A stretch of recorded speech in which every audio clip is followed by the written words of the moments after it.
Hi everybody, this is AJ speaking. This video is a deep dive into Elon's compensation package.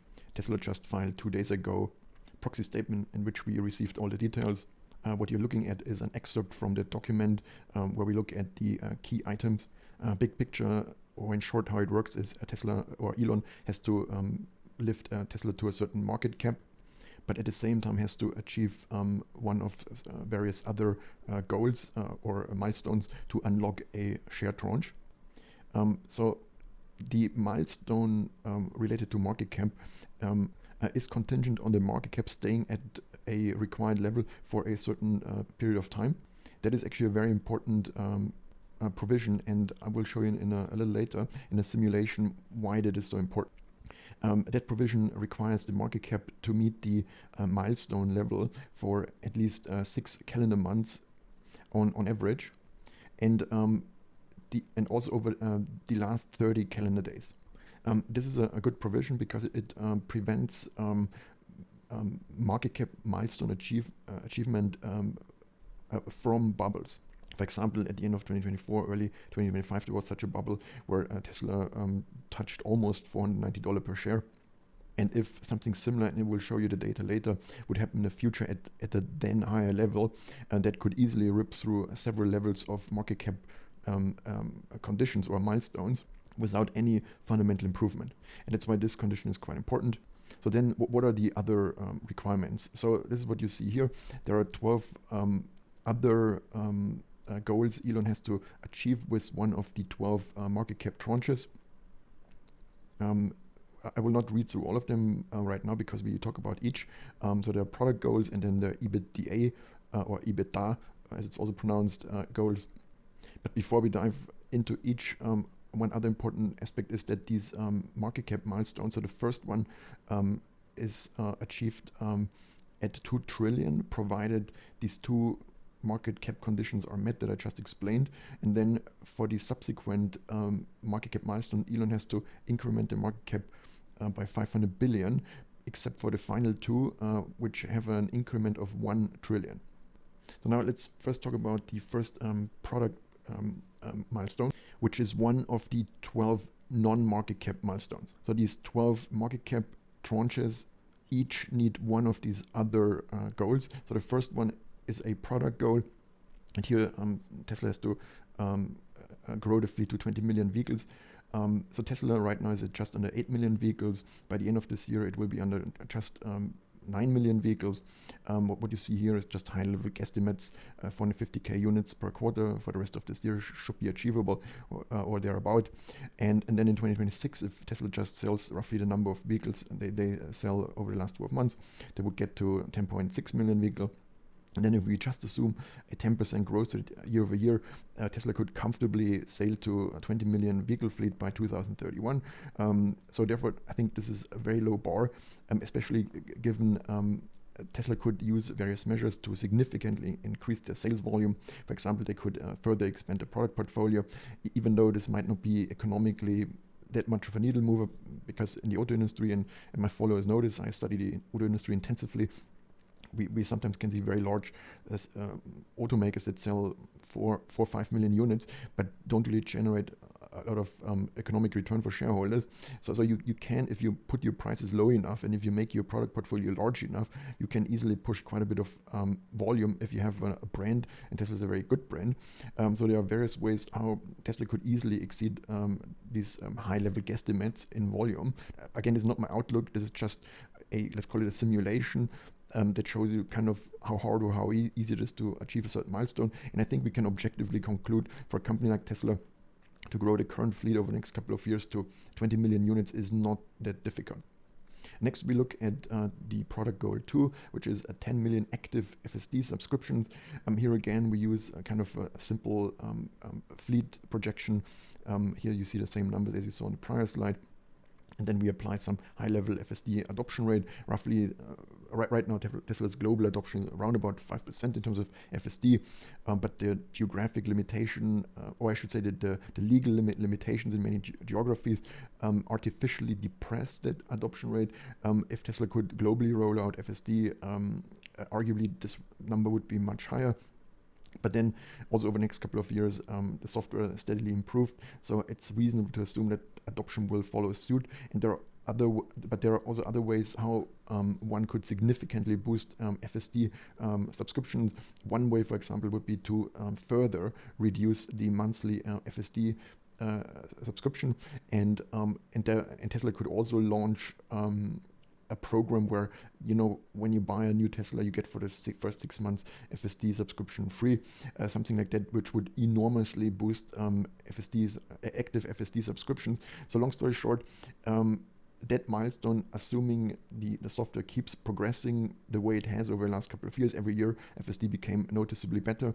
It's already exceptionally good. So if you just extrapolate from the last couple of data points we have, this arguably also appears to be a low bar for Tesla, especially given that Tesla could do something around pricing. I think if Tesla made it $50, adoption would go through the roof.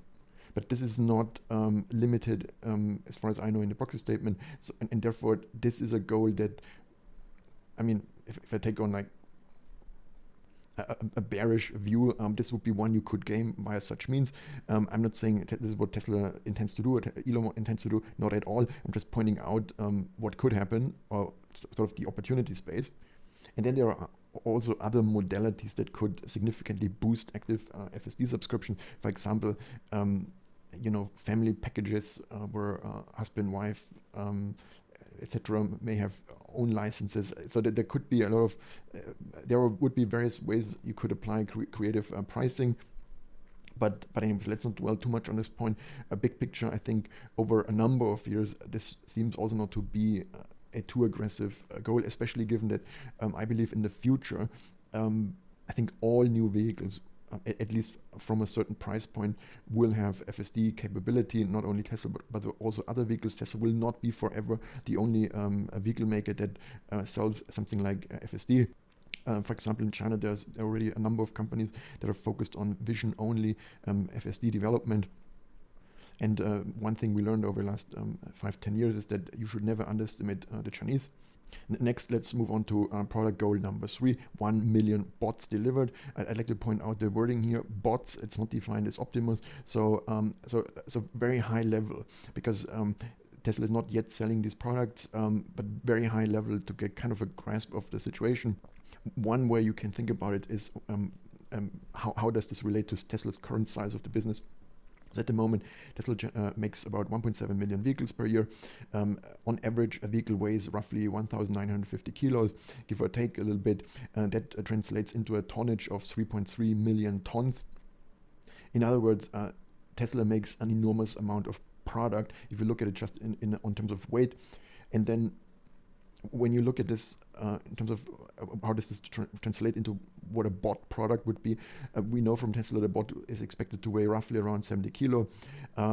So that means that one bot, one Optimus, would be roughly 3.6% of the average Tesla vehicle. And that would mean if Tesla made only, in quotation marks, 300,000 bots per year, Tesla would only make 21 million tons of bots. Sorry, there was a mistake. It should not be. It should be 21,000 tons, and this would be 0.6% of the tonnage Tesla currently makes with cars. So you can see overall the output, like literally the molecules Tesla company has to output for the bots for to generate 1 million bots would be very low. It would be only 0.6% of the vehicles, and after about 3.3 years, they would hit 1 million bots. So just from a kind of a first principles basis, there would be very little incremental product Tesla would have to output. And when you think about what a bot is, a bot essentially is just a Tesla on legs instead of wheels. Both are bots. Both have a inference computer, or AI brain in other words. Both have a battery. Both have various sensors. Both have actuators. So in many ways there are a lot of similarities. And then when you look at it in terms of price, so the average Tesla sells for roughly $39,000 global average. If the bot, and we already see that competitors out of China, they're launching humanoids at highly aggressive prices, sometimes as lower than 6K. That means it's going to be a hot sector. If we just assume Tesla premium pricing, etc., better capability, yada yada yada, sells a bot at 20,000. Again, it's not my assumption; it's just high level. Of course, we have to deal with a lot of uncertainty here. Because also you have to think about the bot, when you break it down, what are molecule by molecule, how much a bot has to cost if you start from the raw material cost, and then you include the transformation cost to make the bot. It doesn't have to be that expensive if you make it large volume. And the 1 million units goal here basically assumes there will be very large volumes. A long story short, I don't think the bot will be a super pricey product, certainly nowhere near to what a car costs right now. So if we just go with the $20,000 assumption right now, you can think of it as if Tesla sold like, let's call it a cheaper vehicle at 20,000, and to sell about 300,000 units annually of a cheaper vehicle, for Tesla, there would probably not be a tall order. So for that reason, I think even the 1 million bots target is not a very high bar. But then it's a completely new product category. We don't know market reception. I can see a ton of use cases, and I can see why a lot of people would be willing to spend a quite significant amount of money for something like a humanoid if it is useful. But we have to wait and see. My base case is there's enormous potential, and therefore I think 1 million bots is actually quite a low bar. The fourth product goal, and that's the last product goal already, is 1 million robotaxis in commercial operation. Here, important consideration is it doesn't specify Tesla owned or Cybercab. This could also include existing, so Tesla owners contribute their FSD capable Tesla to a fleet that Tesla manages. Technically, the moment that vehicle joins the fleet, it would also be a robotaxi in commercial operation. And then if we take into consideration what we discussed earlier, FSD progress is basically guaranteed. Its higher adoption will be a result of higher capability. Then over time, there will be more and more jurisdictions. Tesla's fleet overall will be growing. And therefore, the 1 million robotaxi target also doesn't appear to be that high of a bar. And here you see very high level assumptions. Here you see again the cumulative fleet, assuming relatively modest growth rates.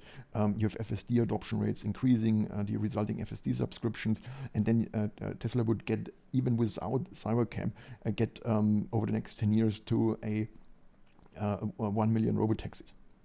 But of course, my base case is Cybercab will have a significant impact.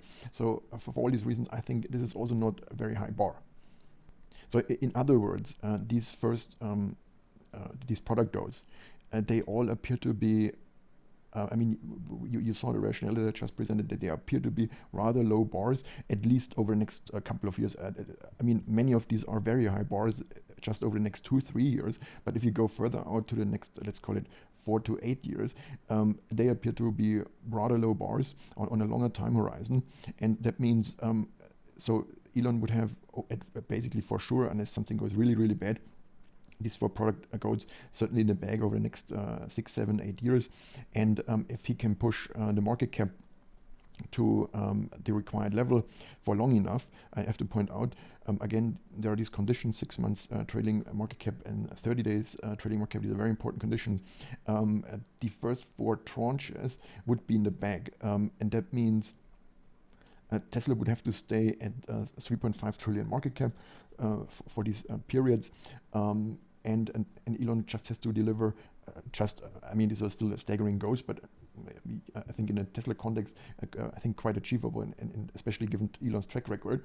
But all these goals, and they could be achieved without not really increasing adjusted EBITDA. And this becomes clear when we talk about valuation later. But before we get into these very important adjusted EBITDA milestones and valuation considerations, let's talk about these conditions that as I said earlier, these are very important. And for that, let's use the Tesla's actual share price performance over the last 2 years, and just calculate the numbers. And all I did is I just upscaled the share price by a factor of 2.5 2.53 to get to the required market cap levels. So literally, you take Tesla's market cap over the last, and you see down here the dates, and you apply for at each day this multiple, and the blue curve that you see here is what you get. Then the horizontal lines here in red, dashed red lines, are the market cap milestones. So the first one is at 2 trillion, next one 2.5, 3, 3.5, 4. And there are a couple of more, but these are further out, so we're not going to look at them right now. And these other lines show you up here you have the legend. So this, what is brown orange color, is the average market cap over the 30 trading days. Or if we go back to the proxy statement, it's calendar days. I also calculated calendar days.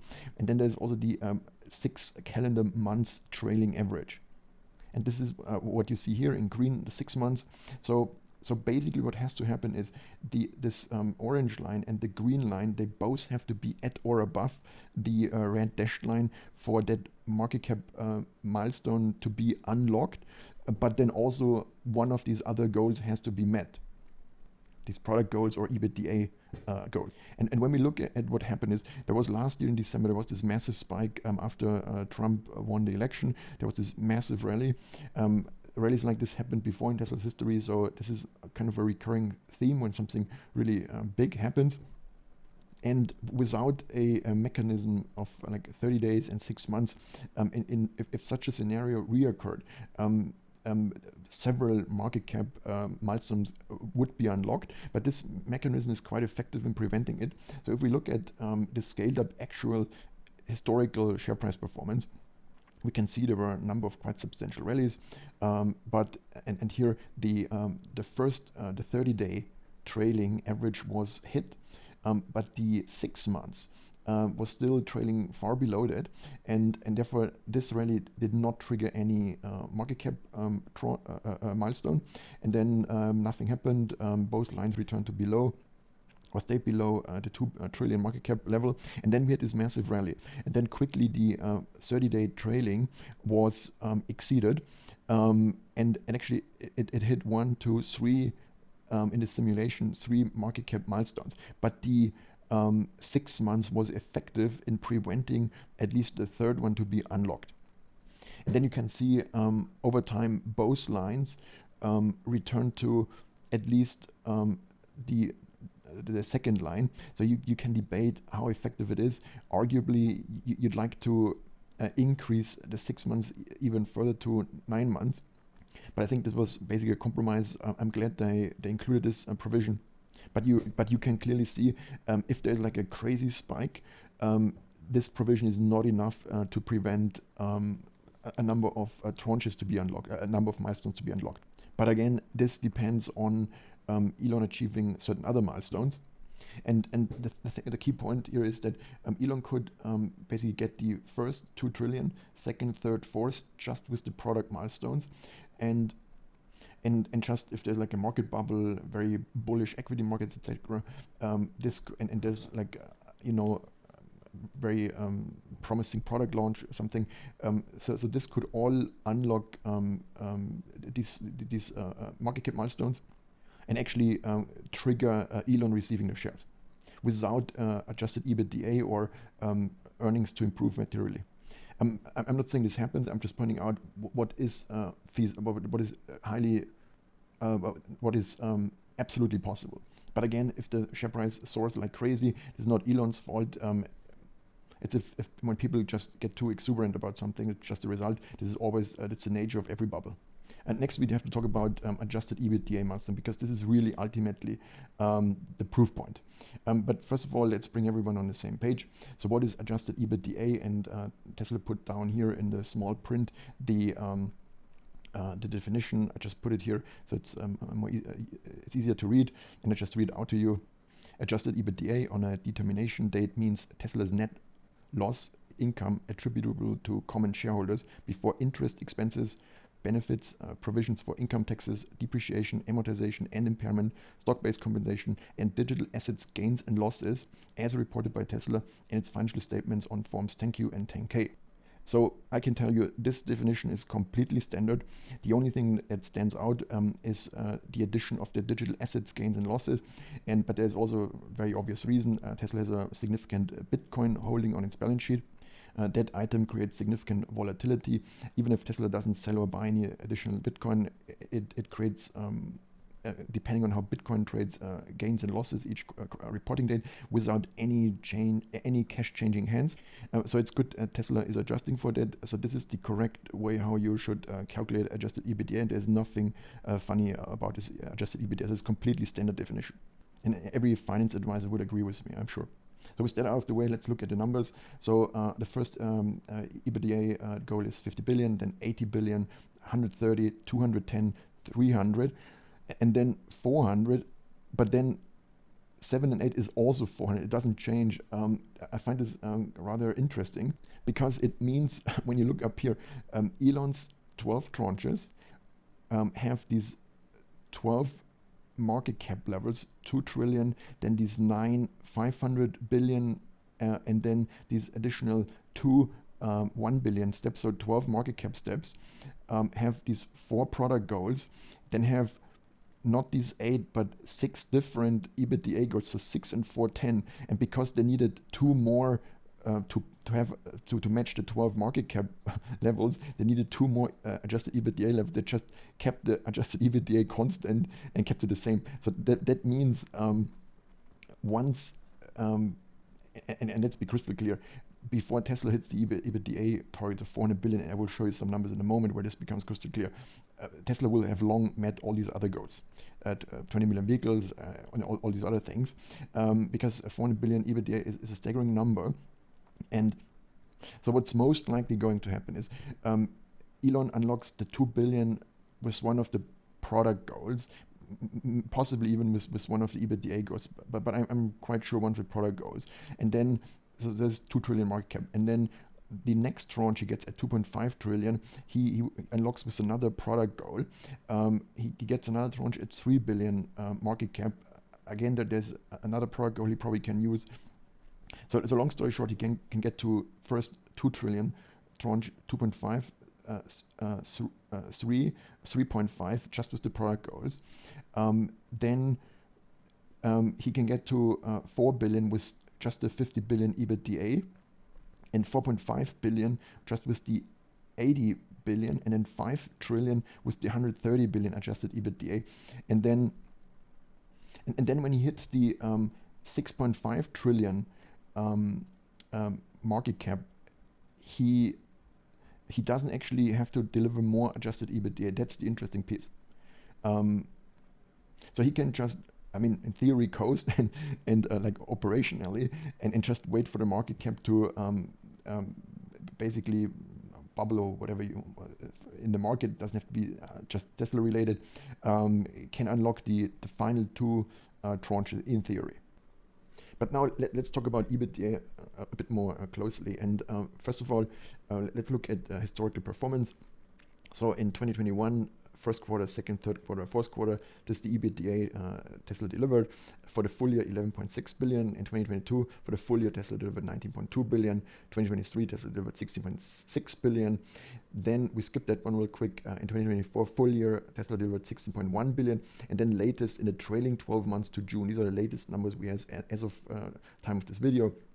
Tesla generated 15.2 billion in EBITDA, and this compares with the 14.8 billion for the equivalent period last year, so the trailing 12 months last year. So there was a little bit of improvement, but of course Tesla right now is in, let's call it a transition year, so there's not much growth. But then to get to the 50 billion, Tesla would basically effectively have to 3.3x what they achieved over the last 12 months. But here's the thing, Tesla is clearly not trading on the last 12 months EBITDA. So then when people always refer, Tesla has to 3x EBITDA to achieve the certain goal. No, not really, because valuation is always forward-looking, and Tesla is right now not trading at 1.1 trillion just because they delivered 15.2 billion over the last 12 months. No, Tesla is clearly trading at over 1 trillion market cap because people do expect and price in a substantial increase in earnings, which is reflected in the EBITDA. And therefore, we already kind of trade at some of these tranches that you see and not on historical numbers. So what you really should be thinking about, like conceptually, to understand these numbers is, okay, what increment over what's already priced in is required to be delivered to unlock certain tranches. So in other words, and don't shoot the messenger, just analytically, Elon gets paid when he delivers what is currently priced in, at least partially. So the first 50 billion EBITDA tranche is objectively just delivering on what the market cap already reflects. And I can prove to you this is true in a few moments by showing you some very important data. But let's just finish this part real quick. So you see these tranches. And then you can see at 400 billion. So these are the 12, this numbering refers to the market cap tranches. And here just lines up with various adjusted EBITDA tranches. Again, at 400, it stops. So there are market cap tranches to be unlocked without changing adjusted EBITDA. And this is what it looks graphically, the numbers that were delivered. To get to the 400 billion, truly staggering growth necessary. But again, we look at it in a moment, part of it is already priced in. Then we have to talk about key peers, but this is a higher value research piece, and unfortunately I have to retain a value for my subscribers. So this ends the public part of my video. So if you found this video thus far interesting, I recommend you go to my channel on X and subscribe to my account. The next part will really put these operational targets into context.